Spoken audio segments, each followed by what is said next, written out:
Essa aqui é nossa matéria de capa aí. Uma análise recente aí, uma pesquisa americana da família de 2024, do ano passado, indica que mulheres liberais, né, ou progressistas, aí, adaptando aí para o Brasil, com idades entre 18 e 40 anos, apresentam níveis significativamente mais baixos de satisfação com a vida e são mais propensas a relatar sentimentos frequentes de solidão em comparação com mulheres conservadoras. Especificamente, apenas 12% das mulheres progressistas afirmaram estar completamente satisfeitas com suas vidas, em contraste com 37% das mulheres conservadoras. Além disso, as mulheres liberais, né, progressistas, demonstram uma probabilidade quase 3 vezes maior de experienciar solidão diversas vezes por semana. O professor de sociologia Brad Wilcox atribui essas diferenças a fatores como maior senso de autonomia pessoal entre as conservadoras, uma menor inclinação ao pessimismo e uma maior taxa de casamento, que frequentemente proporciona um sentido de propósito e realização. Pesquisa interessante, né? Um assunto que a gente já comentou algumas vezes, né? Numa variação de outras pautas aí, mas eu achei interessante o que esse professor aí falou, né? O progressista em geral, ele é mais pessimista, né? Em relação a tudo aí, tá sempre muito mais bravo e revoltado. Tem uma tendência a se colocar como vítima também do sistema econômico e, enfim. Agora, nessa questão das mulheres, eu acho, não sei se vocês concordam, que essa dinâmica aí não está funcionando, né? Assim, em termos da estrutura da família, né? No tempo dos nossos pais, cara, eu acho que eles tinham um script, né, de como viver a vida. A vida era mais simples, o caminho era muito mais simples, né? O homem era provedor, a mulher cuidava da casa dos filhos e a mulher dependia do homem economicamente, né? O homem também dependia da mulher emocionalmente, né? Eu acho que a gente fala muito pouco disso. O que vocês acham, hein? Por que vocês acham que nessas pesquisas aí as mulheres conservadoras aparecem aí como mais satisfeitas com a vida, mais felizes, né? Por quê, professor? Eu acho que uma coisa, um fato que a gente pode observar é que, assim, quem é de esquerda geralmente critica mais as coisas. Isso é evidente, né? Porque a esquerda é justamente a tradição da mudança, né? A esquerda é a tradição do futuro diferente do hoje. Então, então para isso você tem que pensar no que você acha que está errado, né? Então o foco da vida acaba sendo outro, né? Eu acho que ser de direita é um pouco celebrar o status quo, né? É celebrar o que é mais antigo, o que ainda continua, né? O que você quer que continue. Então é mais fácil celebrar a realidade do que né, uma ideia de futuro que você quer trabalhar, né? Então acho que essa seria uma leitura possível.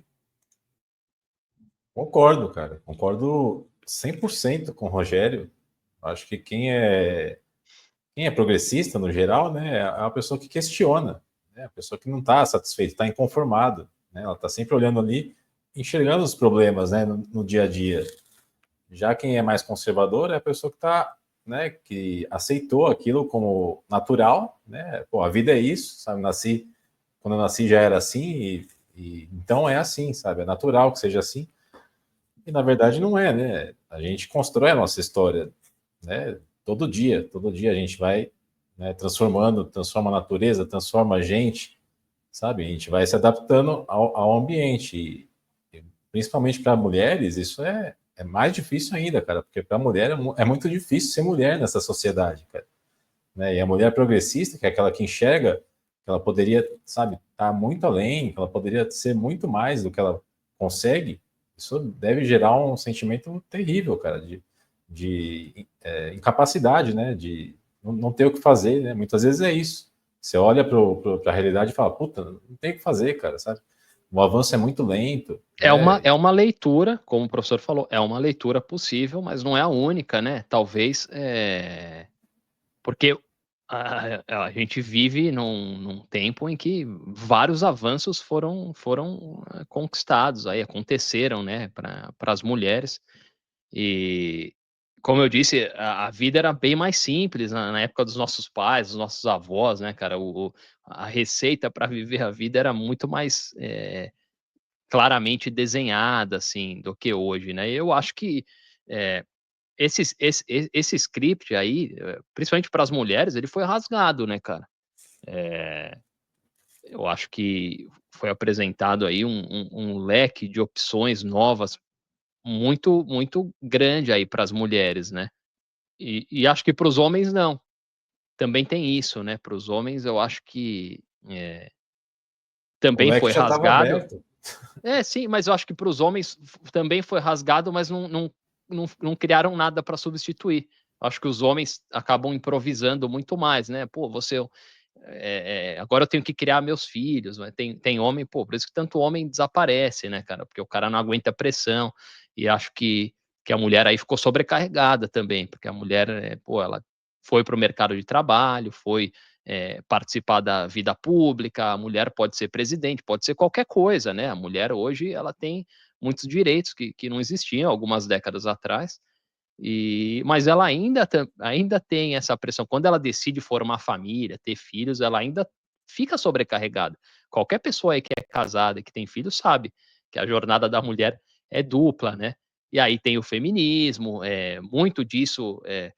Um dos motivos que levaram aí a luta feminista, né? Um dos principais motivos foi essa falta de acesso ao capital, ao dinheiro, né? A mulher ficava em casa, não ganhava dinheiro, e dependia do homem economicamente, né? E trabalhava pra caramba. E esse trabalho de dona de casa, né? De criar os filhos ali, é um trabalho que sempre foi subvalorizado, né? Nunca foi respeitado como deveria.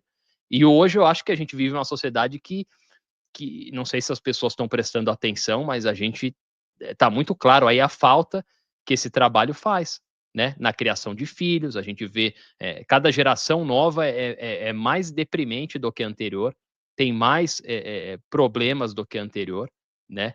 Emocionais, isso porque, pô, a gente vê famílias inteiras aí, as crianças tomando Ritalina, o pai, a mãe tomando Rivotril, tá todo mundo medicado, não existe comunicação, as famílias são disfuncionais hoje, né? Eu acho que é inegável isso daí. E, enfim, é até engraçado, porque eu tava fazendo umas pesquisas aqui, eu vi que na década de 70, né, no auge ali da luta por direitos civis, o movimento feminista, teve um movimento aqui nos Estados Unidos, não sei se o professor conhece, que chamava Wages for Housework, né, que são salários para o trabalhador doméstico aí, e era uma campanha feminista na época aí que exigia pagamento para as mulheres que ficavam em casa, que criavam os filhos e cuidavam da casa, e acabou esse movimento meio que era uma segunda via, né? Ou uma terceira via, porque o feminismo meio que tinha dois caminhos. Esse, né, que era manter a mulher nessa posição, mas com acesso ao dinheiro para ela ter liberdade de tomar decisões, e o outro feminismo mais radical, que foi o que acabou sendo adotado, que é colocar a mulher para fora de casa, né? Para a mulher ir para o mundo e lutar por outros objetivos, aí ter uma carreira e tal. Bem interessante de observar algumas ideias aí desse movimento, né, que era, além da remuneração, aí, o reconhecimento desse trabalho. Uma das ideias, Cadu, era que o empregador, por exemplo, você é casado, você, o pai, tinha um emprego, o empregador pagava um salário, ou uma parte do salário para você, e outra parte para a mulher que estava em casa, para a mulher não ter essa dependência do homem, entendeu? Então, Seria muito bom isso. muito Seria justo, né? interessante. E ela poderia continuar em casa criando os filhos e tal. Não dá para negar, não sei se talvez vocês discordem de mim, mas não dá para negar que essa presença menor da mulher em casa, né, tendo que deixar crianças numa creche logo numa idade muito cedo, né, a criança ainda muito pequena, isso faz uma diferença, né, no desenvolvimento da criança e da pessoa, né? Ah, mas cara, qual a diferença de ser a mãe e o pai em casa cuidando, sabe? É questão de papel de gênero isso daí, né? Por que a mulher que tem que cuidar da criança e enquanto o pai sabe, vai ganhar o dinheiro, vai tomar as decisões com o dinheiro que ele tem, que ele ganha, né? As mulheres lutaram por isso, para poder ter esse papel também de autonomia, porque é isso, né? Você tem lá o script para seguir. Aquilo lá pode ser mais fácil, né, para você seguir. Ah, pô, só tenho que ficar em casa, só tenho que cuidar dos filhos, tenho que me preocupar com mais nada, né? Pode ser que gere uma certa satisfação, mas para muitas mulheres isso não era uma escolha, sabe? Pô, eu tenho que fazer alguma coisa, sabe? Senão vou viver a vida inteira servindo, né? Que foi o que, como a gente falou aqui do movimento woke, né? Que nasceu lá com os Panteras Negras e ganhou muita força com as mulheres negras, né? E isso, porque realmente o trabalho de servidão, de cuidados, ficava a cargo das mulheres negras, cara, na maior parte não só dentro de casa, como fora, né? E como que você vai ficar satisfeito com uma vida dessa, né? Então, elas foram à luta, cara, e no movimento negro, elas não tinham vozes, porque elas eram mulheres, né? E no movimento feminista não tinham voz porque eram negras, né? Então, daí que surge essa questão do woke e tal, depois que vai sendo, né, transformado em outra coisa. Mas é daí, cara, é daí que vem. Elas lutaram por isso, né? Não, e uma luta e conquistas muito positivas, na minha visão. Tudo que aconteceu para as mulheres, todos os avanços são positivos. Mas a gente não dá para tapar o olho e falar que não teve consequências, né? São várias as consequências para os filhos, para a queda da taxa de natalidade, queda da taxa de casamento. As pessoas, muita gente não quer mais casar, né? E a gente traz esse assunto toda hora. Muita gente casa e não quer mais ter filho, né? Então, são consequências desses avanços também, né? Que em linhas gerais são positivos, mas que tem essas consequências aí que talvez não sejam tão positivas, né? As pessoas tendo menos filhos Eu já enfim. acho que é uma questão de adaptação, de tempo, de se acostumar com um novo estilo de vida, né? Tem pouco tempo que as mulheres estão indo para o mercado Sim. de trabalho, pô, e ainda são poucas, né? E Mas os tem empregos ainda movimentos são. aí, o J.D. Vance, que é o vice-presidente do Trump, já falou sobre isso algumas vezes, acho que o próprio Elon Musk já falou, de remunerar pessoas que tenham filhos, né? E você tem um crédito para criança aqui nos Estados Unidos, quando você declara imposto, cada filho que você tem, ele te dá um crédito, mas eles querem ampliar esse tipo de programa aí para que as pessoas tenham filhos também, um incentivo financeiro aí, mas talvez seja o principal motivo, né, cara? Sei lá, a gente tem tantas pesquisas aí, é difícil determinar. Eu conheço muita gente que tem condições financeiras de ter filho e preferem não ter, né, também. Mas eu diria que a questão econômica aí talvez seja o principal fator, não sei. Eu acredito que sim. Eu acredito que seja o principal fator, né? Você não saber se seu filho vai ter um futuro, se vai, sabe, se vai poder estudar, se vai. Até quem tem grana, cara, porque é tão instável, né? Esse sistema é tão instável que você não sabe nem o dia de amanhã, né? São poucas pessoas que, pô, se eu perder meu emprego, eu vou conseguir me manter, né, por um ano, né, que seja. São pouquíssimas pessoas que têm essa segurança, né? Então, até quem tem grana, às vezes fica meio assim, sabe? Porra, de repente eu tô bem agora, mas daqui a 2 anos eu, sabe, posso perder meu emprego e aí já era, cara. Como é que eu vou cuidar dessa criança? Eu acho que tinha que ser papel do Estado, sim, cuidar das crianças, cara. Até uma idade que ela possa procurar emprego, que ela tenha até a formação, sabe? A formação na universidade, cara, né? Para a pessoa estar ali em pé de igualdade com todo mundo, para poder disputar uma vaga de emprego, né? Deveria ser papel do Estado. Eu teria filhos se eu vivesse num país de transição socialista aí, no mínimo, né? Já bem avançada, cara. Seria nesse sentido, né? O Estado lá financiando escola, sabe? Material escolar, né? Roupa A para gente trouxe, criança, lembra? A gente tudo. trouxe exemplo daquela cidadezinha italiana que o governo dava dinheiro, viagem, um monte de coisa para quem tivesse filho e a taxa de natalidade inverteu em relação ao resto do país, né? Lógico, né, cara? É o fator determinante. Para a maioria, sim. É condição econômica. É um grande debate em relação, entre as mulheres, né? Minha mulher tem muitas amigas aí, na mesma faixa etária e com filhos, né? E algumas trabalham, outras não, e sempre há, não, algumas que não trabalham gostam de ficar em casa, né? Gostam dessa vida, outras reclamam porque dependem do marido, né? Essas coisas, conversas que eu pego aqui e ali, eu escuto, mas né? Não existe um consenso também. Tem mulher que está em casa e as que trabalham falam, pô, você tem que trabalhar, não fica dependente de homem, né? Coisa que muita gente fala. E tem outras, às vezes até a mãe, né, cara, fala, meu, você tem que ter sua independência, tem que correr atrás. E outras não, pô, não, deixa o teu marido, cuida de tudo, cara, cuida dos filhos, cuida da casa. Não existe um consenso também, e tem gente que tá em uma ou em outra situação, trabalhando ou em casa, tá satisfeita, e tem gente que tá nessa posição muito insatisfeita, né? Eu acho que eu sempre incentivei a mulher a trabalhar, né? Quando meu filho nasceu, ela ficou alguns anos em casa sem trabalhar, mas porque foi um acordo entre a gente achou que era o melhor para ele, para os primeiros anos dele, até ele começar na escola. Mas assim que ele começou na escola, ela foi trabalhar, entendeu? Porque não primeiro assim, óbvio que tem muito homem que mantém a mulher em casa por insegurança, né? Insegurança, não quer a mulher na rua, não quer a mulher trabalhando, até interagindo com outras pessoas, ou mesmo a mulher independente, porque a mulher independente, ela não é obrigada a ficar com ele, né?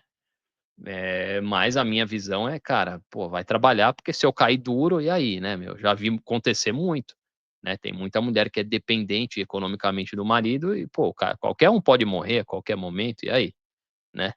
É complicado também. Né, professor? Tá quieto aí. Tô né, refletindo, né? Realmente, né, cara? É uma discussão difícil, mas isso que você falou desse projeto que foi meio que dispensado, eu acho que, cara, realmente era uma solução bem à boca, se você for ver, né? Porque colocava a mulher numa situação de café com leite, né? Então, assim, ela ia ser dependente do mesmo jeito, né? Se ela recebesse do empregador do marido. Mas é que Mas com entra no relação aos filhos, né? das duas rendas, né? Quantas famílias hoje conseguem sobreviver com uma renda, né? Nossa, não, realmente, mas aí tem a ver com né, a ganância irrestrita e, né, sem vergonha nenhuma do empresariado, do patronato, né? Então é uma situação que entra naquelas outras discussões que a gente tem frequentemente, né? Mas eu acredito que com relação aos filhos, a solução seria um programa chamado Clona Brasil, né? Que, tipo, né, interrompe, né, a gravidez natural e clona, né? Clona, escolhe, Mas né? a parte boa é fazer o filho, amigo. Não, Essa é a parte boa. você Difícil é continua depois, né? fazendo a prática, mas não precisa ter, né, a Quem que vai concepção, né? clonar? Não é solução, cara. Aí Alguém vai clona, ter que cara. criar esse clone aí, a ovelha Dolly. Alguém vai ter que criar, É cara. difícil também saber quem, né? Pô, tipo, vai clonar quem, né, cara? Ah, o professor Rogério, pô, com certeza. Você não Pô, queria, Cadu, um imagina, Rogerinho? cara. Um monte de Calvo, Rogerinho. um Que calvinho, coisa Criança assim, ó. calva, horrorosa. cara, seria Que exótico, né? desgraça, hein?